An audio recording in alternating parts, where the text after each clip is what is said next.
மூத்த பத்திரிகையாளர் வெங்கடேஷ் சார் நம்மளோட நினைச்சிருக்காரு. வணக்கம் சார். வணக்கம் சார். எக்ஸிட் போல் வந்துருச்சு. எக்ஸிட் போலில் வந்து பார்த்தீங்கன்னா நிறைய டிஃப்ரெண்ட்டாக வந்திருக்கு. ஒருத்தர் வந்து பார்த்தீங்கன்னா இந்த கட்சி தான் வரும்னு சொல்கிறாங்க. ரெண்டாவதாக இன்னொரு ஏஜென்சி வந்து பார்த்தீங்கன்னா இல்லைங்க இந்த கட்சி தான் வரும்னு சொல்லிட்டு நிறைய டிஃப்ரெண்ட் வருது சார். எதுவுமே வந்து பார்த்தீங்கன்னா சேமாக மேட்சாக இல்லை. இப்போ இது எதுதான் உண்மை? இந்த எக்ஸிட் போலை நம்ம அப்படியே எடுத்துக்கலாமா, இல்லை நிறைய சேஞ்சஸ் இருக்குமா? இதுக்கு முன்னாடி இந்த மாதிரி எக்ஸிட் போல்லாம் பழிச்சிருக்கா சார்? நானும் நேற்று கேட்டேன் சார். எக்ஸிட் போலை பற்றின டீட்டெயில்ஸ் வந்து ஒரு 6:15 மணி பார்க்கல வெளியே வந்து நானும் கேட்டேன், ஃபுல்லாக கேட்டேன். பட்டு அதுக்கு முன்னாடி பேசுகிறதுக்கு முன்னாடி வந்து இந்த தேர்தலுக்கு முந்தைய ஒரு ஒரு கருத்து கணிப்பு வந்து வெளிவிட்டாங்க.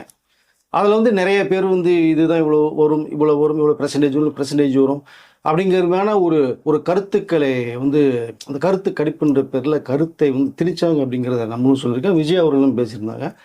பட் என்னன்னா எப்போவுமே வந்து இந்த முந்தைய கணிப்புங்கிறது வந்து வாக்காளர்கிட்ட போய் அவங்க எடுக்கிறது மிஞ்சி போனால் ஒரு 10,000 பேர் அந்த மாதிரி தான் மேக்ஸிமம் எடுப்பாங்க. எடுக்கும்போது சில பேர் வந்து சொல்லுவாங்க, சில பேர் சொல்லாமல் போயிடுவாங்க. இங்கே அது இங்கே தொகுதியில் ஒரு என்ன உங்களுக்கு என்ன தேவை, யாருக்கு போடுவீங்க, இந்த அதை மாற்றம் தேவையா அப்படிங்கிற மாதிரி ஒரு ஒரு விஷயத்தை கேட்டுட்டு அதன் விஷயமாக வந்து முந்தைய கருத்து கணிப்பில் வந்து வெளியிட்டாங்க. நம்ம எல்லாமே பார்த்தோம்.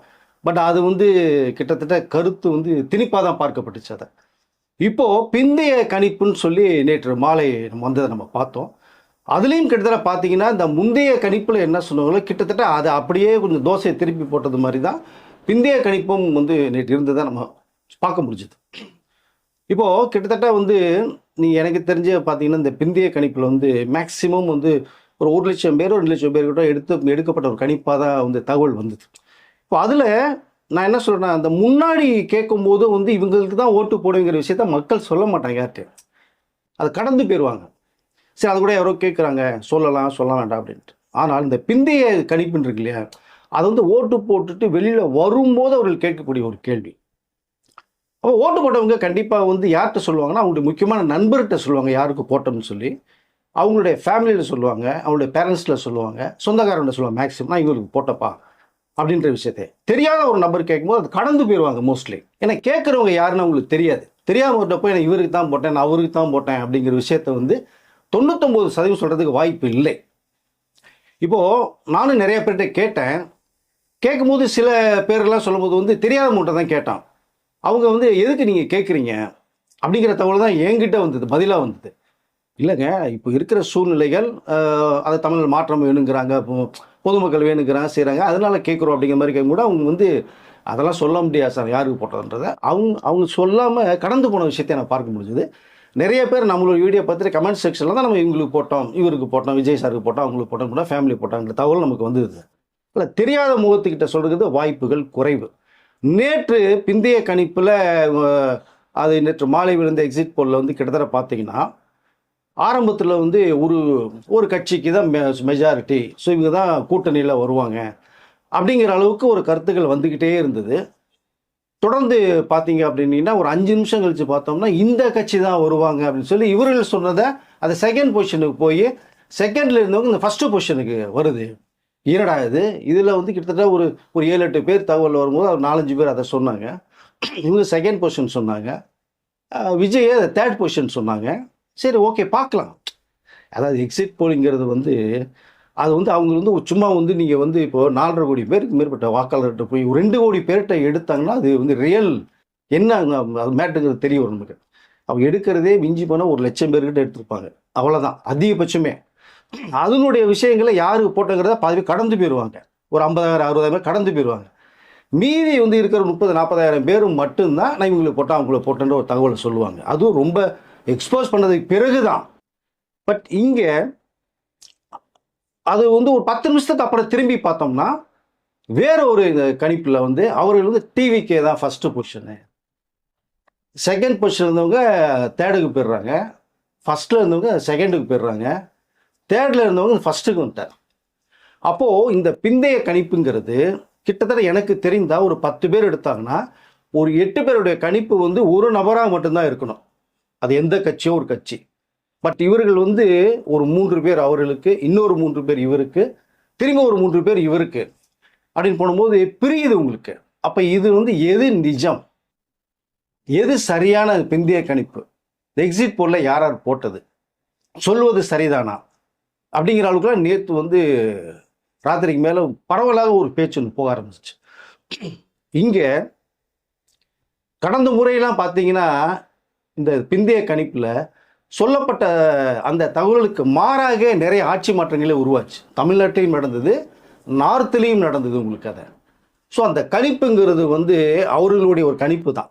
இவர்களுக்கு நம்ம சில விஷயங்கள் ஃபேவராக, அதாவது முந்தைய கணிப்பு எப்படி வந்து ஃபேவராக சொல்லப்பட்டதோ பிந்தைய கணிப்பிலும் கிட்டத்தட்ட அப்படி தான் ஃபேவராக சொல்லப்பட்டதாக ஒரு தகவல் வருது அது. அதனால் எனக்கு தெரிந்த வரைக்குமே ஓட்டு போட்டவர்கள் வந்து எல்லாருமே என்ன கேள்வி கேட்டாங்க அப்படின்னா, யாரை கேட்டாலும் வந்து டிவிக்கு போட்டேன் விஜய்க்கு போட்டேன்னு சொல்லும் போது இந்த பிந்தைய கணிப்பில் அவர் 3வது பிளேஸுக்கு போகிறாரு, அப்புறம் திடீர்னு வந்து 3வதாக ஒருத்தவங்க சொல்லும் போது ஃபஸ்ட்டு பொசிஷனுக்கு வர்றாரு அப்படிங்கிற அளவுக்குலாம் வந்து மிகப்பெரிய ஒரு குழப்பம் உருவாச்சு. இந்த குழப்பமே இதிலே பார்த்தீங்கன்னா இந்த பிந்தைய கணிப்பின் மூலமாக என்ன சொல்ல வர்றாங்க அப்படிங்கிறத முக்கியமாக கவனிக்கப்படணும். பட் இது வந்து நிரந்தரமான ஒரு தீர்வு இல்லைங்கிறத நான் தெளிவாக சொல்லிக்கொள்ள விரும்புகிறேன். மாற்றங்கள் நிறைய உருவாகி இருக்கு. இதுக்கு முந்தைய தேர்தலில் 2-3 தேர்தலில் நடக்கும்போது இந்த பிந்தைய கணிப்பே வந்து மாறுதலுக்கு நிறைய உட்பட்டிருக்கு. அது நீ திருப்பி பார்த்தீங்கன்னா தெரியும். அதனால் இந்த மக்களுடைய முடிவு என்ன அப்படிங்கிறத நம்ம மே 4ஆம் தேதி இந்த வாக்குகள் எண்ணப்படும் போது தான் நமக்கு தெளிவான அந்த முடிவுகள் நமக்கு தெரியும். அதுதான் இறுதியான முடிவு. ஸோ இப்போ நான் கேட்கும் போது கடந்து போனாங்க. நானே இப்போ திரும்பி கேட்குறேன், உங்ககிட்ட யாராவது கேட்டாங்களா? என்கிட்ட ஒருத்தர் கூட கேட்கல சார். கேட்கல. நான் இப்போ நம்ம நேயர்கிட்ட கேட்குறேன், உங்ககிட்ட யாராவது வந்து நீங்கள் ஓட்டு போட்டு வெளில வரும்போது நீங்கள் யாருக்கு போட்டீங்க, எதற்காக போட்டீங்க அப்படிங்கிற விஷயத்த உங்கள்கிட்ட யாராவது கேட்டிருந்தாங்கன்னா நீங்கள் யாருக்காக சொல்லியிருந்தீங்கன்னா இந்த வீடியோ 10 பேரை கமெண்ட் செக்ஷனில் நீங்கள் போடுங்க. அப்போ தான் தெரிய வரும். புரிஞ்சுதுங்களா? கொஞ்சம் போடுங்க. ஸோ அதனால் இப்போ இந்த பிந்தைய கணிப்புங்கிறது மட்டுமே வந்து ஏற்றுக்கொள்ள முடியாத ஒரு கணிப்பாக தான் நான் நினைக்கிறேன், என்னுடைய பார்வைகள். ஏன்னா கடந்த முறை பார்த்தீங்கன்னா 2021 மொத்த வாக்குகள் வந்து 6,28,23,749 வாக்குகள். பதிவானது வந்து பார்த்தீங்கன்னா 4,62,52,553 வாக்குகள். சரிங்களா? 73.63%. இந்த எஸ்ஏஆர் ஃபார்முக்கு பிறகு அதில் வந்து இறந்தவர்கள் ஓட்டு வந்து ஒருத்தருக்கு 10 ஓட்டு வந்து பூரா எடிட் பண்ணி தூக்கி போட்டாங்க. ஸோ இப்போ பின்னாடி இப்போ பார்த்தீங்கன்னா 2026 மொத்த வாக்காளர்கள் வந்து 5,73,43,291 வாக்குகள். இதில் பதிவான வாக்குகள் வந்து 4,83,98,375 வாக்குகள். மொத்தமாக சதவீதம் வந்து 2021 73.63% பதிவானது. இந்த முறை 2026 பதிவான சதவீதம் பார்த்தீங்கன்னா 84.45%. இது இவ்வளோ பெரிய மாற்றம் உருவானதே எல்லா பேருடைய பார்வைக்குமே அரசியல் விமர்சனங்கள், அரசியல் தலைவர்களே பேசும்போது நிறைய வீடியோக்கள் இருக்கு, நீங்கள் பார்த்தீங்கன்னா தெரியும். இந்த பிந்தைய கணிப்புகளுக்கு முன்னாடி அவங்களுடைய கணிப்பில் 23க்கு பிறகு 24லேருந்து 29 மாலை 6 மணி வரைக்கும் பேசப்பட்ட நிறைய விஷயங்கள் இருக்குது. அப்போ இந்த வாக்கு சதவீதம் உயர்ந்ததே விஜய்னால, வாக்குகள் அதிகமாக பதிவானது விஜய்னால. இப்போ விஜய் ஒரு பெரிய மாற்றத்தை உருவாக்குறதுக்கு இங்கே வந்து உருவாகியிருக்காரு அப்படிங்கிற ஒரு தகவல் பேசப்பட்டது. ஆனால் இந்த எக்ஸிட் போலிங்கிறது 29 நேற்று மாலை 6:30 மணிக்கு மேலே வந்ததுக்கு பிறகு சில பேர் இவர்கள், சில பேர் இவர்கள், சில பேர் அவர்கள். அப்போது இவர் தான் வருவாங்கிற கணிப்புகள் நிறைய பேர் வந்து சொல்லலை. 3 பேருமே முதலெடுத்துருவான்னு கிட்டத்தட்ட 3 நபர்களுக்கு மேற்பட்டவர்கள் சொல்கிற ஒரு விஷயமா இருக்கு. இதை எப்படி எடுத்துக்கொள்வீங்க நீங்கள்? அது வரைக்கும் யாரும் குழப்ப வேண்டிய அவசியம் இல்லை, மக்கள் குழப்பமடைய வேண்டிய அவசியமும் இல்லை. பொறுத்துருங்க, இன்னொரு 3 நாள் தான் இருக்குது, நமக்கு தெளிவான ஒரு முடிவுகள் வெளியூருங்கிறத நான் சொல்லிக்கிட்டு வரேன். இப்போ வந்து பார்த்தீங்கன்னா நிறைய பேர் கேட்குறாங்க, சார் நாங்கள் டிவிக்கு போட்டிருக்கோம், அப்போ எங்கள் ஓட்டெல்லாம் எங்கே சார் போச்சு அப்படிங்கிற மாதிரி கேட்குறாங்களே சார். இல்லை, நிறைய பேர் அதை தான் சொல்கிறாங்க. அவர்களே சொல்லுது, யாருக்கு ஓட்டு போட்டால் நான் விஜய்க்கு போட்டேன்றாங்க, டிவிக்கு போட்டேன்னு சொல்கிறாங்க. ஒரு குடும்பத்தில் பார்த்தா ஒரு 7-8 ஓட்டு இருந்துச்சு முந்தைய அந்த கட்சிக்கு இந்த கட்சிக்கு போட்டவர்கள் மத்தியில். அவர்கள் சொல்லுவதும் பார்த்தா நாங்கள் விஜய்க்கு போட்டோம் அப்படின்றாங்க, ஒரு 60-70 வயசு உள்ளவர்கள் கூட. இப்போ இந்த ஓட்டுக்கள்லாம் எங்கே போச்சு அப்படிங்கிற ஒரு பேசும் இப்போ வந்து பேச ஆரம்பிச்சிருக்காங்க. அதான் நான் சொல்லிக்கல வரேன், இந்த முந்தைய கணிப்பும் சரி பிந்தைய கணிப்பும் சரி ஓரலாக குறிப்பிட்ட ஒரு பெர்சன்டேஜில் எடுக்கப்பட்டு சொல்கிற ஒரு விஷயந்தான். அதுக்குன்னு சில ஏஜென்சிலாம் இருக்காங்க, அவர்கள் போய் எல்லாம் ஒர்க் பண்ணி இந்தாங்க முடிஞ்சு 1,00,000 பேர்கிட்ட கேட்டேன், இதுதாங்க உங்கள் ரிசல்ட் இது. அப்போது இந்த மாற்றங்கள் வந்து ஒவ்வொருக்கும் வேறுபடுது. அப்படின்னா இப்போ மக்கள் வந்து 3 பேருக்குமே மாறி மாறி போட்டிருக்கான்னு தெரிய வருதா உங்களுக்கு? இப்போ அது தெரிய வருதா? இப்போ இவர்கள் தாங்கிறத ஒரு 10 பேரில் 8 பேர் ஒருத்தர் தான் இந்த கட்சி தான் வரும் அப்படின்னா அது நிஜமாக நம்ம ஏற்றுக்கொள்ளலாம். அது எத்தனை பேர் சொல்லலாம் சார்? இப்போ 4 கோடி பேர் போட்டிருக்காங்க அப்படின்னா, அதாங்க இப்போ கிட்டத்தட்ட நீங்கள் எடுத்தீங்கன்னா ஒரு 2 கோடி கிட்டத்தட்ட நெருங்கி மக்கள்கிட்ட போய் இந்த கருத்து கணிப்பு பிந்தைய கணிப்பில் யாருக்கு போட்டீங்கன்னு நீங்கள் கேட்டிங்கன்னா அது 2 கோடி பேர்கிட்ட சொன்னால் அவர்கள் சொல்கிற அந்த பெர்சென்ட்டை வச்சு நம்ம ஓரளவு கணிக்க முடிஞ்சிடலாம். மெஜாரிட்டி வரதுக்கு வாய்ப்புகள் இருக்குன்னு. இவங்க போனதே ஒரு 2 லட்சம் பேர்கிட்ட தான் போனதாக ஒரு தகவல் வருது. அதனால் ஏன்னா அவ்வளோதான் உழைக்க முடியும் நீங்கள். அந்த ஒரு நாளில் வந்து அவ்வளோதான் பண்ண முடியும் நீங்கள். அதுக்கு மேலே வந்து ஒர்க் பண்ணவும் முடியாது. ஸோ அந்த குறிப்பிட்ட பேர்கிட்ட கேட்கும்போது வந்து சொல்லக்கூடிய இந்த 2 லட்சம் பேர் எடுத்துருக்கான்னு வச்சுங்களேன், ஒரு 75,000 பேர் 80,000 பேர் இவருக்குன்னு சொல்லிடுறாங்க. இன்னும் ஒரு 60-70,000 பேர் இவருக்குன்னு சொல்லிடுறாங்க. மீதி ஒரு 60,000 பேர் இவருக்குன்றாங்க. இப்போ 3 பேருக்குமே ஷேரில் வரும்போது அந்த 3 பேர் முன்னிலை வர்றாங்க. ஃபஸ்ட்டு வந்தவங்க செகண்ட் போகிறாங்க, செகண்ட் தேர்டு போகிறாங்க, தேர்டில் வந்தவங்க ஃபஸ்ட்டு வர்றாங்க. அப்போது அது இந்த சைக்கிள் மாதிரி ரோலிங்கில் போகுது. அதான் இந்த பிந்தைய கணிப்புங்கிறது இதுதான்.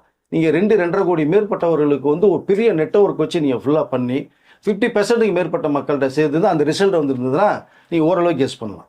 விஜய் வந்து இப்போ பனையூரில் முக்கியமான ஒரு விஷயம் பேசிகிட்டு இருக்காரு. அவர்கிட்ட எக்ஸிட் போல் சம்மந்தம் ஒரு சார்ட் வெளியில் வந்துருச்சு, அவர் கைக்கும் போயிடுச்சு.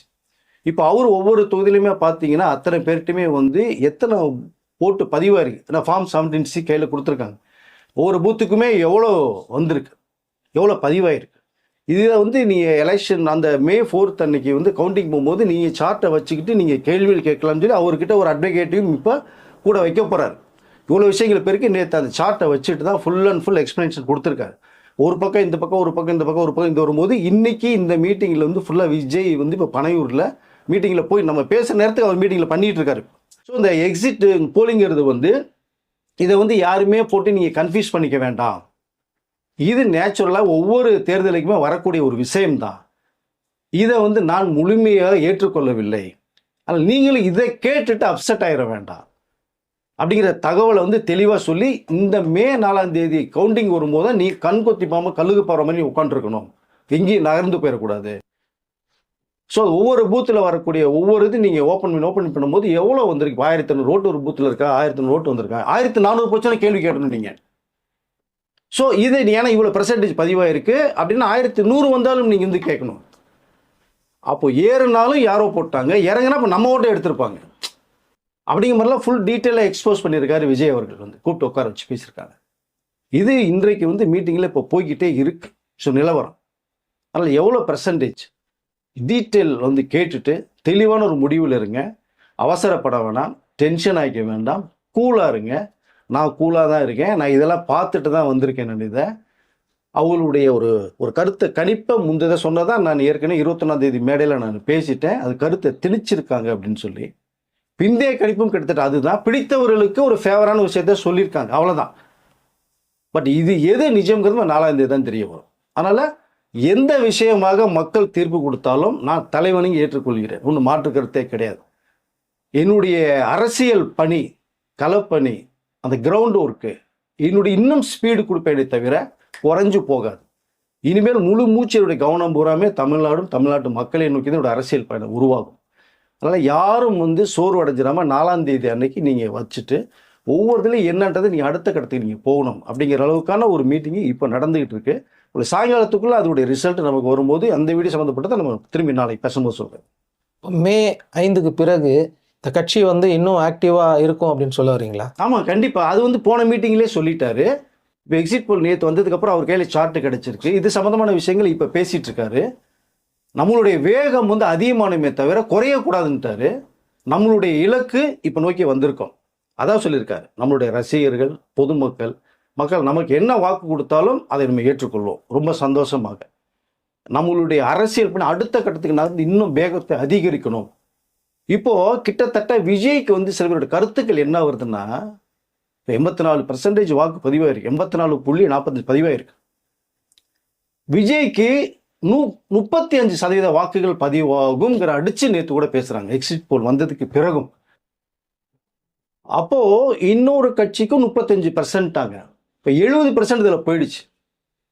மீதி இருக்கிற பெர்சன்டேஜில் இன்னொரு கட்சி ஒரு 20% வாங்கிடுவாங்க. பிற கட்சிகள் வந்து ஒரு 5%. அப்படின்னா 35 அப்படிங்கிறாங்க. டிவிகேக்கு 35, டிஎம்கேக்கு 35ன்றாங்க. ஸோ அப்போ 30 வாங்கினாலே ஈக்குவல் ஸ்ட்ரென்த் வரும். அதுதான் வந்து மாறுதலுக்கு உட்பட்டு அந்த பிந்தைய கணிப்பு வருவது பார்த்தீங்கன்னா அவங்க சீட்டே பார்த்தீங்கன்னா ஈக்குவலாக கொடுத்துருப்பாங்க 2 பேருக்குமே. 2-3 சீட் தான் அந்த மிஸ் ஆகும். அப்போ இவ்வளோ பெர்சன்டேஜ் வந்ததுன்னா எத்தனை சீட்டுகள் வரும் அப்படிங்கிற ஒரு கணக்கும் இங்கே இருக்கு. வாக்குகள் அதிகமாக பதிவாயிருக்கும். அப்போ இங்கே ஒரு பெரிய ஒரு சேஞ்சஸ் உருவாகிறதுக்கான வாய்ப்புகள் நிறைய இருக்கு. மெஜாரிட்டிங்கிறது வந்து யாருக்கு வருங்கிறதே இப்போ வந்து கணிச்சு சொல்ல முடியலன்றாங்க. இந்த எக்ஸிட் போல வச்சு நம்ம எதுவுமே சொல்ல முடியாது.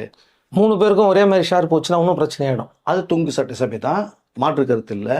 அப்போ இங்கே 2 பேர் யாருக்கு மெஜாரிட்டிங்கிறது இண்டிவிஜுவல் வந்துட்டாங்கன்னா அவங்க கிங்கு அப்படி ஜாலியாக போய் உட்காந்துருவாங்க யார் வந்தாலுமே.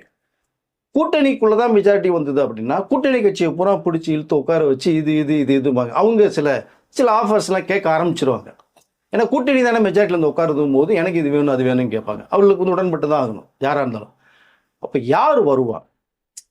அப்போது இங்கே விஜய் வந்து அந்த ஒரு சென்ட்ரல் பாயிண்ட்டுக்குள்ளே வந்துட்டாரு அப்படின்னா துங்கு சட்டத்தில் வரும்போது அங்கே விஜய் கூட கூட்டணிக்கான பேச்சுவார்த்தை ஏற்கனவே சொல்லியிருக்கேன் போய்கிட்டு இருக்கு அப்படின்னு.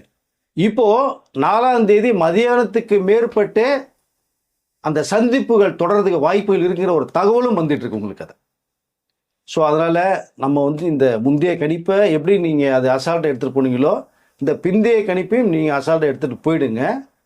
இதை போட்டு குழப்பிக்க வேண்டிய அவசியம் இல்லை. அரசியல் வல்லுநர்களாக தான் சொல்கிறாங்க பிந்தைய கணிப்புங்கிறது ஒரு அப்ராக்சிமேட்டாக சொல்லக்கூடிய விஷயம். இது வந்து நிரந்தரம் இல்லை. கடைசியாக ஒரு 3 மாதத்துக்கு முன்னாடி நடந்த தேர்தலில் கூட இந்த கருத்து கணிப்பு வந்தது, நார்த் சைடில் நடந்தது.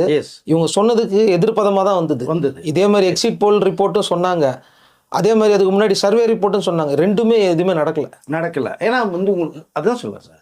இப்போ நீங்கள் ஒரு 50 எவ்வளோ வாக்கு சதவீதம் இருக்கோ ஒரு 50% நீங்கள் கேட்டிங்கன்னா இப்போ வந்து நம்மக்கிட்ட இப்போ என்ன இருக்குது அப்படின்னா 4.83 லட்சம் பேர் இருக்காங்கன்னா அதில் 2 கோடியாவது நீங்கள் போய் எடுத்தீங்கன்னா தான் அது வேல்யூ நமக்கு தெரியும். 2 கோடி பேரை சந்திக்க வாய்ப்பே கிடையாது. ஒரு 2 லட்சம் பேர் தான் எடுத்துக்கிற தகவல் வருது. இப்போ என்ன இந்த பிந்தைய கணிப்பு பிறகு வருது அப்படின்னா மேற்கு வங்கத்திலையும் பார்த்தீங்கன்னா இப்போ இருக்கிற அரசு வராது, இன்னொரு அரசு தான் வருங்கிறது பிந்தைய கணிப்பில் சொல்கிறாங்க. கேரளாலையும் இதே குழப்பம் தான். ஸோ அதனால் ஓகே அவருடைய பார்வைக்கு அதுதான். நான் திரும்பவும் சொல்லிக்கல விரும்புகிறேன், இந்த பிந்தைய கணிப்பில் ஓட்டு போட்டவர்கள் தெரியாத முகத்துக்கிட்ட போய் நான் இவருக்கு தான் போட்டேன்னு சொல்லவே மாட்டாங்க. சொல்ல வேண்டிய அவசியம் அவங்ககிட்ட கிடையாது. ஃபர்ஸ்ட் ஆஃப் ஆல் அது வேற ஏதாவது கட்சிக்காரனா இருந்து யாருன்னே தெரியாட்டப்போ எப்படி சொல்லுவீங்க? சொல்லிட்டு நீ ஏன் எங்கள் கட்சிக்கு போகலன்னு பிரச்சனை வந்துச்சுன்னா. அதனால் கண்டிப்பாக எனக்கு தெரிந்த வரைக்குமே தெரிஞ்சவன்கிட்ட கேட்கும் போதே சிரிக்கிறான். எதுக்குடா இது நீ கேட்குற அப்படின்றான். சொல்லி தொலைடா ஏன்டா அப்படின்னு கேட்டோம்னா எனக்கு பிடிச்சவங்களுக்கு போட்டு போயிட்டேன்றான். சில பேர் தான் அவ்வளோ நான் இங்கே போட்டேன்டா அப்படின்றான். அப்போ தெரிந்த முகமே சொல்லும் போது தெரியாத முகத்தை போய் நீங்கள் எப்படி ஆனால் இவரு தான் போட்டு போனேன் அப்படின்னு எப்படி சொல்லுவாங்க? 100ல் ஒரு 10 பேர் வேணால் சொல்லியிருப்பாங்க, 90 பேர் தவிர்த்து போயிருப்பாங்க. ஸோ இங்கே அதுதான் சொல்கிறேன் இல்லையா, கிட்டத்தட்ட ஒரு 30% வந்து இந்த பிந்தைய கணிப்பில் கிட்டத்தட்ட உண்மை நிலவரம் இருக்கும். ஒன்று மாற்றுக்கிறதுல 70% மாறுதலுக்கு சேஞ்ச் ஆகிற வாய்ப்புகள் நிறைய இருக்கும். அதனால் திரும்பவும் சொல்லிக்கிறேன், ஒன்று யாரும் டென்ஷன், எந்த கட்சியில் சேர்ந்த மக்களும் ரசிகர் தொண்டர்களும் வந்து நீங்கள் வந்து குழப்பமே அடைஞ்சிக்க வேணாம். பொதுவாகவே சொல்கிறேன் நான் அதை. 4ஆம் தேதி தான் யாருங்கிற நிலவரமே தெரியும். நமக்கு யார் வந்தாலும் சந்தோஷம், மக்கள் நல்லா இருக்கணும் குறிப்பாக, அவ்வளோதான் நம்மளுடைய மெயின் டார்கெட் நமக்கு அதுதான். ஸோ அதனால் 4ஆம் தேதி வரட்டும். ஒரு 11 மணிக்கு மேலேயும் நிலவரம் கிட்டத்தட்ட தெரியும். 1 மணிக்கு மேலெல்லாம் கிட்டத்தட்ட கன்ஃபார்ம் இந்த நேரத்துக்குலாம் நமக்கு வந்து கிட்டத்தட்ட இவர்கள் தான், ஸோ செகண்ட் பொசிஷன் இவர்கள் தான் அப்படிங்கிற தெரிய வந்துடும். அன்றைக்கி நீங்களும் பேச போகிறீங்க. கண்டிப்பாக 4ஆம் தேதி ரிசல்ட் இவ்வளோ தூரம் நம்ம பேசியிருக்கும் போது 4ஆம் தேதி ரிசல்ட் இருக்கும் நம்ம நேயர்களாக கண்டிப்பாக நம்ம பேசுவோம். இப்போ இதனுடைய விஷயத்தை நான் மீண்டும் சொல்லிக்கிறேன், நம்மளுடைய நேயர்கள் வந்து கேட்குறீங்க, விஜய் பார்த்துட்ருக்காரு, இப்போ யாருக்கு நீங்கள் ஓட்டு போட்டீங்க, இந்த பிந்தைய கணிப்பை நீங்கள் கேட்டிருப்பீங்க, உங்களுடைய கருத்துக்களையும் பதிவு பண்ணுங்கள். ஓகே சார், அடுத்த வீடியோவில் மேலும் இந்த எக்ஸிட் போல் என்னென்ன ரிப்போர்ட்லாம் வந்துகிட்டு இருக்கு, வேறு என்னென்ன ஏஜென்சியில் என்ன எடுத்திருக்காங்கிறத அடுத்த வீடியோவில் இதை பற்றி பேசுவோம் சார். நன்றி. நன்றி. நன்றி.